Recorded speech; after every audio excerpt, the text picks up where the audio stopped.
Bueno, pois moi bons días a todas e a todos. Moitas gracias por participar hoxe nesta rolda de prensa na que, como todos os venres, pois vos imos a dar conta dos asuntos máis relevantes que foron hoxe tratados na Xunta de Goberno. Un dos puntos máis importantes nesta orde do día de hoxe ten que ver co proxecto que impulsamos dende a Deputación de Lugo para axudarlle aos concellos da provincia para que implanten unha taxa ás compañías eléctricas e tamén ás de gas polo uso que fan de bens de dominio público para o transporte de enerxía. Unha taxa que lles vai a permitir obter novos recursos económicos a estes concellos e para conseguir a implantación deste novo tributo municipal, dende a Deputación o que fixemos foi asinar un convenio de colaboración cos 53 concellos da provincia que voluntariamente decidiron sumarse a este proxecto. O que levamos hoxe na Xunta de Goberno, desenvolta esta mañá, foi a adxudicación da asistencia técnica para elaborar o conxunto dos traballos técnicos, económicos e tamén administrativos que son necesarios para aplicar esta taxa pola utilización privativa ou aproveitamento especial do dominio público local que fan as empresas de suministro eléctrico e de gas. Para que todos o entendamos con máis facilidade, as tarefas que contratamos son as seguintes. Por unha banda, a confección de ordenanzas fiscais reguladoras desa taxa para os 53 concellos adheridos ao convenio, a revisión e actualización dun inventario que xa está realizado pola Deputación de Lugo das liñas de transporte de enerxía eléctrica de media e alta tensión,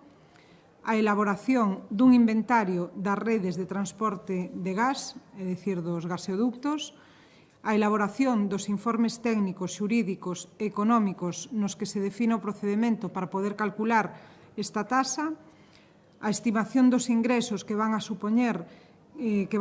esta implementación da taxa por cada un dos concellos e o asesoramento pericial ante calquera posible recurso que as compañías distribuidoras de enerxía afectadas por esta taxa pois podan interpoñer. Este é un expediente complexo que tivo unha longa tramitación nesta administración e que, ademais, foi recurrido por unha das empresas licitadoras. Nese sentido, quero tamén lembrarlles que a principios do pasado mes de xaneiro tomamos razón na propia Xunta de Goberno dunha resolución do Tribunal Administrativo de Contratación Pública da Comunidade Autónoma de Galicia que determinou retrotraer o proceso para contratar esta asistencia técnica ao momento de valoración das ofertas dos licitadores suxeitas a criterios automáticos. Como digo, esta resolución do Tribunal Administrativo de Contratación produciuse despois dun recurso presentado por unha das licitadoras, alegando que outra das empresas que concorreu a este contrato non presentara debidamente a documentación xustificativa da súa oferta, co cal incumpría os pregos. O contrato, finalmente, foi adxudicado á UTE formada por Calisto Escariz SLU, BIG, Civil Engineers SL e Sertogal SL por un orzamento total de 193.406,40 euros. Este orzamento vai a ter que executarse nun plazo de 4 anos, aínda que durante os primeiros 8 meses a adxudicataria vai a ter que elaborar o inventario das afeccións das liñas eléctricas aos bens municipais de dominio público e tamén o estudio técnico económico para a implantación da taxa. Dende logo que para nós, ademais de ser un proxecto interesante, resulta tamén ambicioso e é froito do compromiso coa máxima cooperación que dende esta institución queremos ter cos concellos para que poidan mellorar e ampliar os servicios que lle prestan os veciños e veciñas. En ese sentido, pois levamos este punto que vai a contribuir a que os concellos presten mellor un servicio, pero que, ademais, podan mellorar económicamente tamén coa súa implantación, o cual vai a redundar pois que ao ter maiores recursos económicos poden facer un maior volumen de actuacións en beneficio da veciñanza.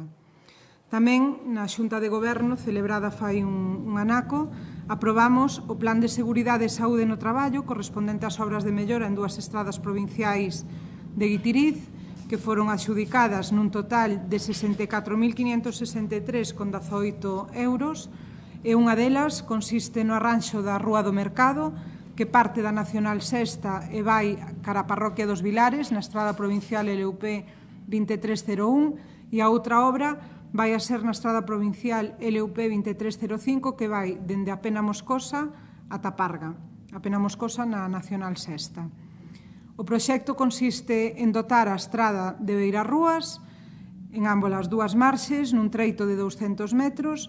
e hai que ter en conta que esta vía discorre entre vivendas, que supón o acceso a dúas estradas que xa contan a día de hoxe con beirarrúas, e aproveitando esta actuación, pois tamén se van a canalizar as augas a través de tubaxe e sumidoiros. Unha vez aprobado o Plan de Seguridade e Saúde no Traballo, as obras van a dar comenzo pois xa nos próximos días e o plazo total de execución é de 6 meses. Por lo tanto, para finais de ano agardamos ter estas actuacións realizadas. E tamén a Xunta de Goberno de hoxe aprobou a solicitude do Concello de Xermade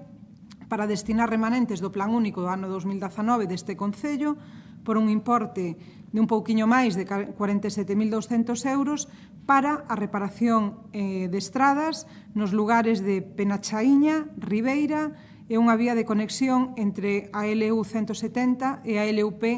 2204 e tamén para a liquidación das obras de reparación de beirarrúas en Momán. Ademais, tamén se aprobou na Xunta de Goberno dous convenios de colaboración con outros dous concellos. Un deles foi para o Concello de Urol por un importe de 15.000 euros para a celebración do 9º Festival do Aturuxo, e o outro convenio foi coa Universidade de Santiago de Compostela, Caixa Rural e Confederación de Empresarios de Lugo, co que se lle vai a dar continuidade á actividade do Centro de Innovación e Transferencia de Tecnoloxía do Campus de Lugo. Neste caso, a aportación da Diputación son 9.500 euros. Estes son os asuntos máis destacados que levamos na Xunta de Goberno de hoxe. Como podedes ver, a maior parte deles dirixidos aos concellos para mellorar a prestación dos seus servicios, a atención á cidadanía e colaborar ademais con eles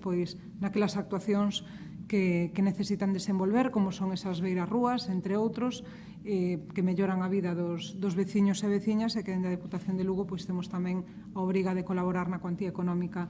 que se corresponde. E canto vos teño que decir da Xunta de Goberno de hoxe. Non sei se tendes algunha pregunta, non? Bueno, pois moi ben. Moitas gracias por vir e ata o próximo venres.